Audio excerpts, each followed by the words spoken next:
మేము ఊహించని విధంగా రిజల్ట్ రావడం జరిగింది.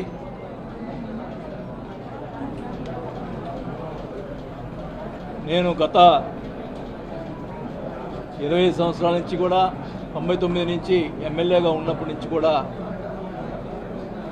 ఎక్కడ ఎవరికి ఇబ్బంది పెట్టిన దాఖలాలు లేవు.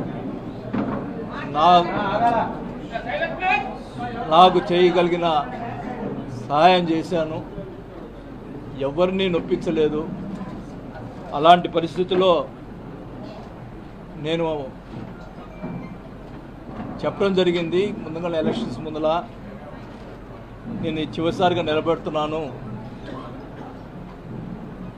నన్ను గెలిపించి నన్ను మీ రుణం తీర్చుకోండి అని చెప్పి నేను అందరిని అడగడం జరిగింది. మరి ప్రజలు అంటే నేనేమన్నా తప్పు చేశానో లేకపోతే ఏం చేశానో నాకైతే తెలియదు, కానీ మమ్మల్ని ఆదరించలేదు. ప్రజలు వాళ్ళకి పట్టం కట్టారు. సో నేను ఏదైతే చెప్పానో ఇది చివరి ఎలక్షన్స్ అని,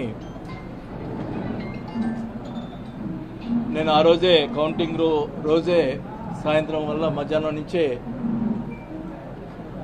బాధ వేసి నేను ఊరు వెళ్ళటం జరిగింది.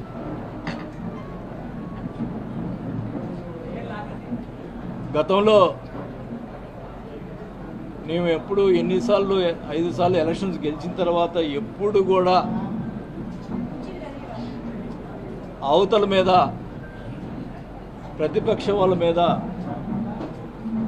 ఎప్పుడు కూడా ఓడిపోయిన సంబంధించిన వాళ్ళ మీద ఎప్పుడు కూడా కక్ష సాధింపు చర్యలు చేయలేదు. 2019 ముందల కమ్మపాలనలో మమ్మల్ని అడ్డగించి అమరవాద పాలన చేసినా కూడా వాళ్ళ మీద అధికారం వచ్చిన తర్వాత చిన్న కేసు కూడా పెట్టలేదు. మా క్యారెక్టర్ అట్లాంటిది. మరి ఎలక్షన్ అయిన తర్వాత కార్యకర్తల మీద, అమాయకుల మీద కొట్టడం, మరి వాళ్ళ మీద బూతులు తిట్టడం, కేసులు పెట్టడం, దౌర్జన్యాలు చేయటం ఎన్నో చేశారు. మీ అందరూ తెలుసు. మురళీని కానీ వీళ్ళందరినీ ఎలా కొట్టారో, కానీ వాళ్ళ మీద కేసులు పెట్టడం కూడా, సరైన కేసులు పెట్టడం కూడా లేదు. అంటే పోలీసులు వన్ సైడ్గా చేశారు. మా మీద ఆ రోజు మురళి ప్రెస్ మీట్ పెట్టా అని చెప్పి కొట్టారంట. నేను అధికారంలో ఉన్నప్పుడు, మంత్రిగా ఉన్నప్పుడు కూడా బోల్డ్ మంది ప్రెస్ మీట్లు పెట్టారు. టీడీపీ వాళ్ళు ఇష్టం వచ్చినట్టు మాట్లాడారు. అంటే ఇప్పుడు వాళ్ళు ఇష్టం మాట్లాడినప్పుడు మేము కూడా ఆ రోజు చర్య తీసుకుంటే ఏమయ్యేవాళ్ళు? మాకు చేత కాకనా? అంటే ఏంటి మీ ఉద్దేశం? ఈ రకంగా చేయటం మంచి పద్ధతి కాదు.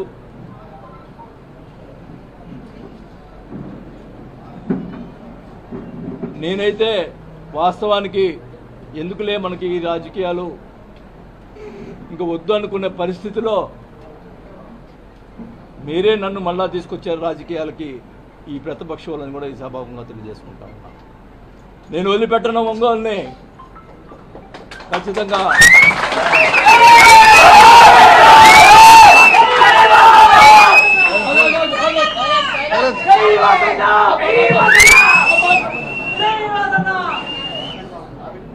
ఖచ్చితంగా చెప్తా ఉన్నా, నీకేమన్నా దమ్ము ధైర్యం ఉంటే నా మీద పగ తీసుకో, మామూలు కార్యకర్తల మీద కాదు. మేము తిరగబెడతాం. మా వాళ్ళు ఎక్కువ తక్కువేం కాదు. నేను మధ్యలో వస్తే గొడవలు ఎక్కువ అవుతాయని చెప్పి మధ్యలో రాలా. కానీ మీరు మీ చర్యలు చాలా దుర్మార్గంగా ఉన్నాయి. ఒక ఆయన ఏమో ఫ్లెక్సీలు వేస్తాడు, చోటగాడు పారిపోయాడు, అబ్బా కొడుకులు పారిపోయారు. వాళ్ళ చేత ఫ్లెక్సీలు వేయించి ఇచ్చేస్తూ ఉన్నారు. ఒక ఆయనతోటి, ఒక జనసేన నాయకుడితోటి జనసేన పార్టీలో చేరతాడంట అని ఆయన చేత మాట్లాడిస్తాడు. ఆయనకి అవినీతి పరుడు అవినీతిలు ఇవి ఉన్నాయి, మా పార్టీ అంతా అవినీతి పరుడు పార్టీ కాదు, మరి ఎట్ట చేస్తాడు అని చెప్పి ఒక ఆయనతో మాట్లాడిస్తాడు. ఉంచుకోనే, నువ్వు ఒక్కడే ఉండి పార్టీని నడుపుకో, నా ఎవడొద్దన్నాడు, మేము వెంబడి పడుతున్నాం ఆ పార్టీలో చేరటానికి. ఒకటైతే చెప్తా ఉన్నా, మీరు ఇంతదాకా వచ్చింది కాబట్టి చెప్తా ఉన్నాం, నేను అధికారులు ఉన్నప్పుడు భూ కబ్జాలు చేశారు, అవి చేశారని మాట్లాడారు.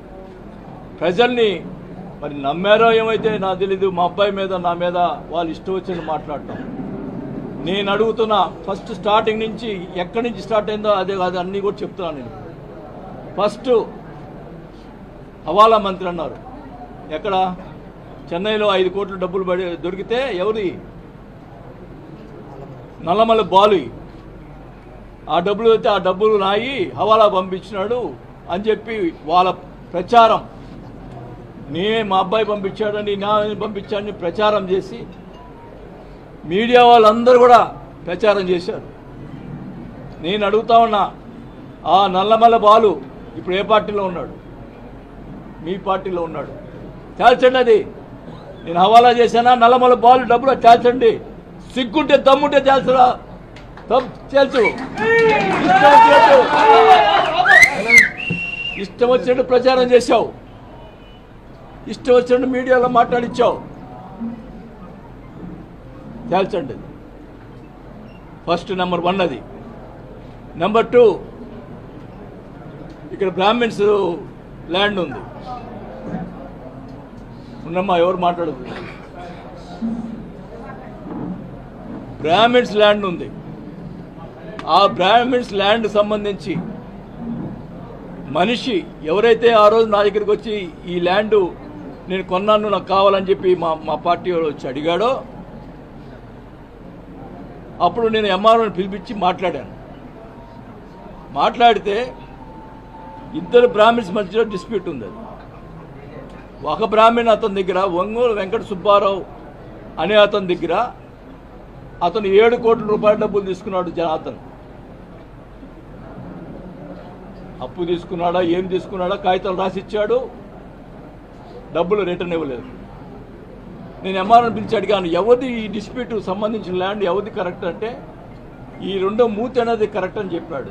అప్పుడు మన పార్టీ ఉన్నటువంటి వెంకటరెడ్డి అనే అతను మన పార్టీలో ఉన్నాడు, అది వాళ్ళకి సంబంధించిందంట, మీరు కొనుక్కున్నామంటే మీ ఇష్టం అని చెప్పన్నాను. ఆ తర్వాత ఇప్పుడు ఆ వెంకటరెడ్డి తెలుగుదేశం పార్టీలో ఉన్నాడు. ఓకే కమాన్, నేను ఆ భూ కబ్జా చేసి ఉంటే మరి వెంకటరెడ్డి పిలిచి తేల్చండి. నువ్వు 7 కోట్లు అతని దగ్గర తీసుకొని అతను డబ్బులు ఇవ్వకుండా, నేను కాపాడాను అతన్ని, అతను ఏం చేస్తాడోనండి, డబ్బులు ఇవ్వకుండా అతను భయపడతా తిరుగుతున్నాడు. ఇప్పుడు ఎవరు కాపాడుతారో నాకైతే అర్థం కావట్లా. అతను బతుకుతాడో చచ్చిపోతాడో. వీళ్ళు చేసే అక్రమాలు చూస్తుంటే, ఈ చేసేటువంటి అవినీతికి, ఈ చేసేటువంటి అరాచకాలు చూస్తుంటే పాపం వెంకట సుబ్బారావుని ఎవరు బతికిస్తారో నాకైతే అర్థం కావట్లా. అతను డబ్బులు ఇవ్వాలా, అతను కోర్టులో డిగ్రీ తెచ్చుకున్నాడు, డబ్బులు 9 కోట్లు కట్టాలని చెప్పి దాదాపు అది కరెక్ట్గా అమౌంట్ నాకు తెలియదు. అలాంటి పరిస్థితుల్లో అది రెండోది.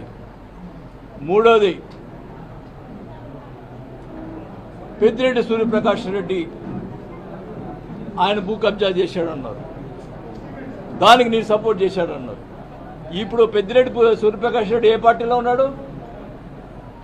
ఆ రోజు నేను సపోర్ట్ చేయకపోతేనే నన్ను దగ్గర దూరం అయిపోయాడు, నీ దగ్గర చేరాడు. తెలుసు అది నీ భూ కబ్జా ఎవడు చేశాడో. నీకు దమ్ముంటే ఎక్కడున్నా తెలుసు. నువ్వు ఇప్పుడు అధికారంలో ఉన్నావు. ఏ ఎమ్మెల్యే కూడా, మన పార్టీ వాళ్ళు కొంతమంది బాధపడుతున్నా కూడా నేను సిట్ వేసాను, తేల్చమని చెప్పాను. ఎస్పీకి కలెక్టర్కి వాళ్ళు సరిగ్గా పని చేయకపోతే సీఎం కంప్లైంట్ చేశాను. నేను నా క్యారెక్టర్ అది. ఈరోజు అధికారం లేదు కాబట్టి నువ్వు ఏమైనా చేయగలదు, నువ్వు రుజువు చేయాలా. నీ ఇష్టం వచ్చినట్టు ప్రచారాలు చేసి మా అబ్బాయి మీద క్యారెక్టర్ని దెబ్బతీసావు, ఇష్టం వచ్చినట్టు చేసావు. అన్నిటికీ ఓచుకున్నావు, ఓచుకునే కొన్ని ఎక్కువ చేసావు. నీ సోషల్ మీడియాలో ఇష్టం వచ్చినట్టు ప్రచారాలు చేసి భూ కబ్జా చేశాడు, భూ కబ్జా చేస్తాడు, చూపి నీకు. పోతే మా వియ్యంకుడు సంబంధించినటువంటి విలాస్ దాని మీద అవినీతి జరిగింది, అక్రమాలు జరిగిందని. ఓకే, వాడేవాడు గుప్తా, వాడేవాడు ప్రెస్ మీట్ పెట్టి అక్కడ జరిగింది ఇది ఇది నీ అని చెప్పడానికి. ఓకే, నీకు అధికారం ఉంది, రా, ఏం తప్పులు జరిగింది రా, నోటీసులు ఇవ్వు, అది కరెక్ట్ కాదో తెలిసిపోతుంది. ఈ రాష్ట్రంలో విల్లాస్ కట్టినటువంటి చాలామంది ఉన్నారు, వాళ్ళకి లేని మాకు ఉన్నాయి కూడా, వాళ్ళకి లేని కూడా ఉన్నాయి. మొత్తం కరెక్ట్గా ఉన్న పరిస్థితుల్లో అక్కడ 24 సెంట్లు గవర్నమెంట్ ల్యాండ్ ఉందని చెప్పి దాంట్లో ప్లాన్లో కూడా పలకరించి పక్కన పెట్టాం. మా వీకు పక్కన నేను అడిగాను, నాకైతే ఆ ల్యాండ్ పరిస్థితులు కూడా తెలియవు. అడిగాను, ఏమైనా తప్పులు ఉన్నాయా చెప్పు అని అడిగితే టోటల్గా 24 సెంట్లు ఉంటే అది కూడా ప్లాన్లో చూపించి అది గవర్నమెంట్ ల్యాండ్ అని చెప్పి క్లియర్గా ప్లాన్లో చూపించి పక్కన పెట్టాము అని చెప్పి క్లియర్గా చెప్తే ఇష్టం వచ్చినట్టు మాట్లాడతారు. అంటే మా వ్యాపారం, అంటే మా వియ్యంకుడు డబ్బులు సంపాదించుకోకూడదు, ఆయన సంపాదిస్తే నాకేం డబ్బులు పెడతాడని దాని వ్యాపారానికి ఇది చేస్తున్నావు. సిగ్గులేదా నీకు? ఏం మాట్లాడతావు? నీకు నీ రాజుపాలెంలో ఎన్ని ఎకరాలు ఉంది? నీది గవర్నమెంట్ ల్యాండ్ ఎన్ని ఎకరాలు ఉంది? అయినా కూడా నేను ఎప్పుడు మాట్లాడలేదే. ఓకే, నువ్వు తప్పుడోడివి, నేను తప్పుడోడుగా నేను ఒప్పుకోను, తెలుసు. ఏదున్నారా నోటీసులు ఇచ్చుకో, ఏమేం చేసుకో, అంతేగాని మనుషులను పంపించి అక్కడ ఆ విలాస్ దగ్గరికి పంపించి దౌర్జన్యంగా మనుషులు పంపిస్తావా? చెప్పుతా కొడతా లంచా ఒకళ్ళు ఎవడొచ్చినా కానీ చెప్తాను. ఏమనుకుంటున్నారు మీరు? ఏం చేతకాలం అనుకుంటున్నారా? తెగించానంటే ఏం ఎవరికి ఆగదు. అది ఒకటే మర్యాద కుటుంబంలో పుట్టిన వాళ్ళు మేము. ఈ రకంగా చెడు చేష్టలు చేస్తే ఊరుకునే పరిస్థితి లేదు, గుర్తుపెట్టుకోండి.